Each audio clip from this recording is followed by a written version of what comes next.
Yeah, we're okay. Okay, because it was just, I could sense a feedback loop.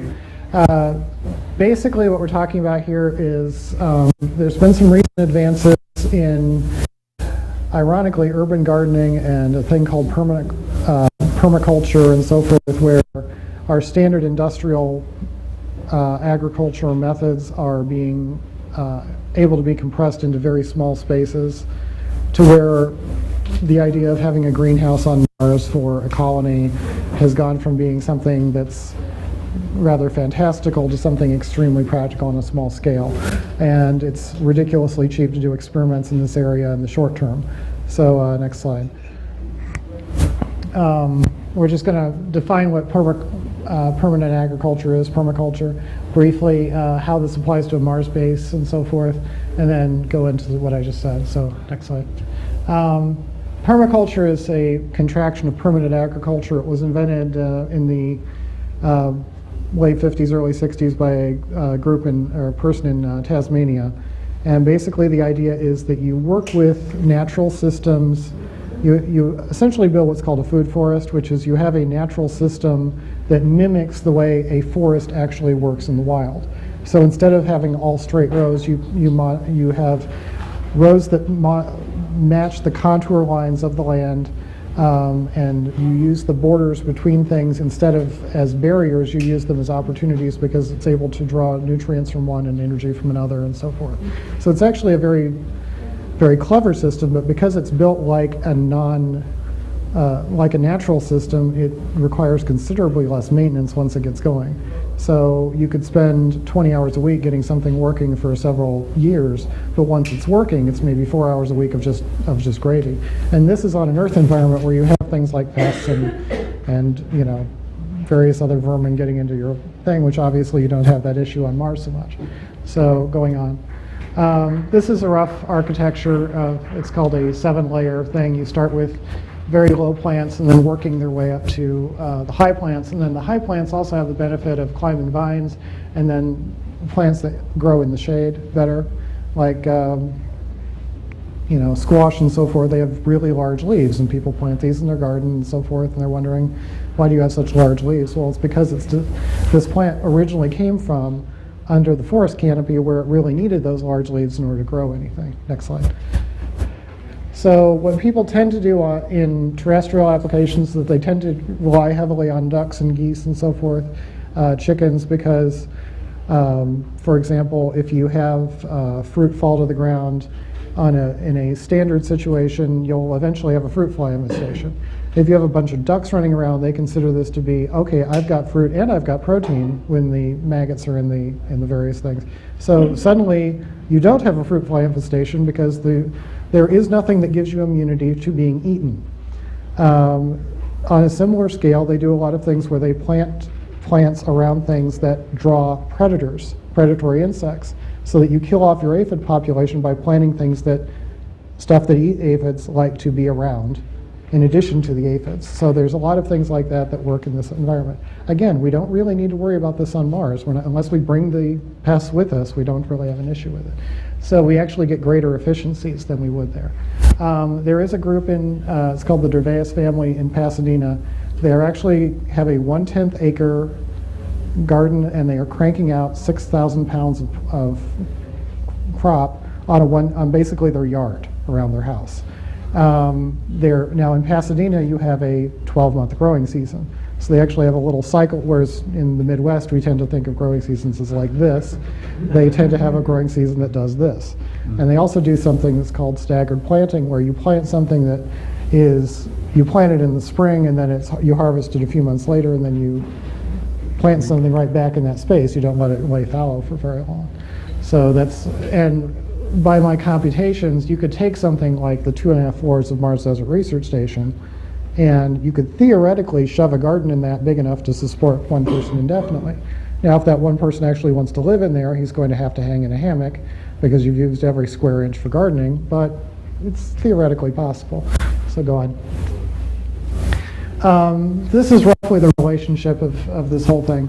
What the Duveus garden does is it's a combination of intensive agriculture, which is rather labor intensive, and permanent agriculture, which is less labor intensive but much more sustainable. And then in Mars agriculture, we're probably going to borrow heavily from both of these arenas. What we're not going to borrow from so much is traditional agriculture. The only thing we will really borrow from this end of things is the use of automation. The basic thing is, it used to be at in the year 1900, one farmer fed 4 people, and now he feeds, 100, and he's now 100 years older. Well, that's great on an industrial scale where land is not an issue, and where road is not an issue yet. But now in this environment where you have very small spaces, you don't quite have that benefit. Next slide. So how does this translate to Mars applications? Obviously, we're dealing with much smaller environments, so the very tall trees are not going to be factored into the environments. We're going to have relatively small things. Pest control obviously is not really an issue, although at the microbial level it probably will be. We'll still have to kill molds and bacteria and things like that. Aquaculture, I think, is probably a better use of things.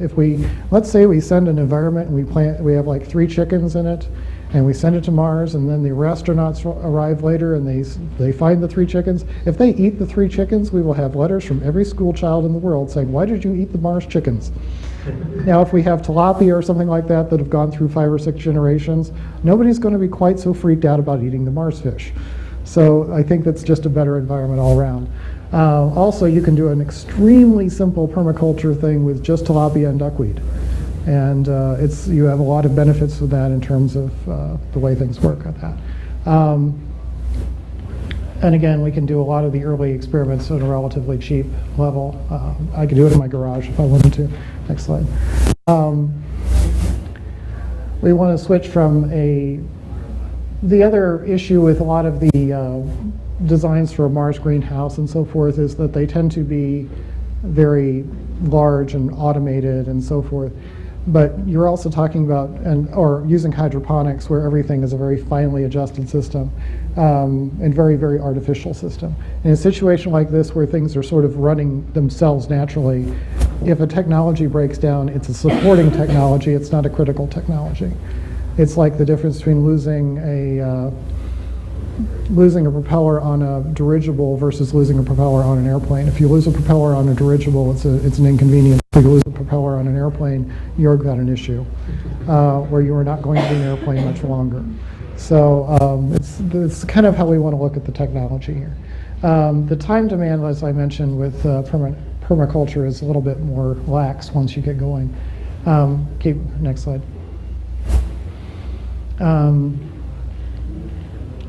I'll get into this later. Go on, next slide. So this is my basic design. This is roughly 14 meters top to bottom. And then we basically have a cylinder. We have essentially a light tube, which is also a cylinder hanging off the end of it. And then this gap here, and then this gigantic reflector. This is actually one of several that will be pulling light down into it. And I'll go through the rationale for this architecture one piece at a time. So next slide. That was the walkthrough. We have, as a land mass, we just sort of basically a lot of dirt on this side, and then we have a water pool here for the tilapia or whatever else we're growing, duckweed, etc. We have 5 meters of regolith above for cosmic ray protection. That's the standard for completely protecting something from cosmic ray radiation. That will stop an iron nuclei, which is the most dangerous form of cosmic radiation before it ever gets to the crew. Normally we think of that, normally we think of that in terms of, sorry, go back the way you came. You bounced. Okay. Normally we think of that in terms of protecting a crew, which has a lifespan of hopefully 80 plus years. So we really care about long-term dosage issues. Well, in a garden doesn't necessarily, we don't think of a garden as having an 80-year lifespan. Well, if you have trees in a permanent garden, they may have more than an 80-year lifespan. So you actually do have cumulative radiation issues in this case.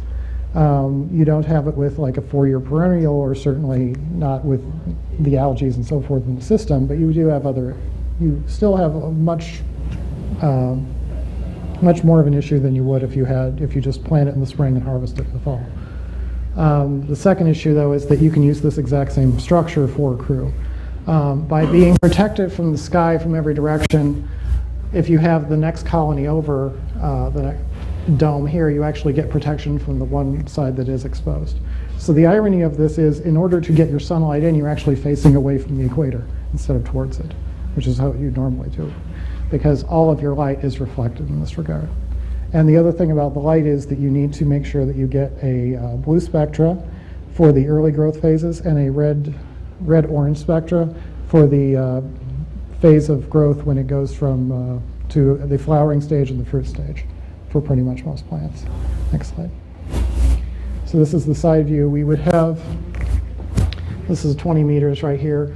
You could do a rather extensive food forest around essentially almost like a miniature river, where you would force the water from one end to the other and raise whatever fish were in that environment, and then filter it on the back end for anything like, the fish poop, the dead fish, whatever else, and then run it through whatever composting that you would be using for the rest of the garden and so forth. And then if you wanted to live in a structure like this, you could have a rather nice little miniature villa in that space. Just for scale, this is the size of a full-size pickup truck.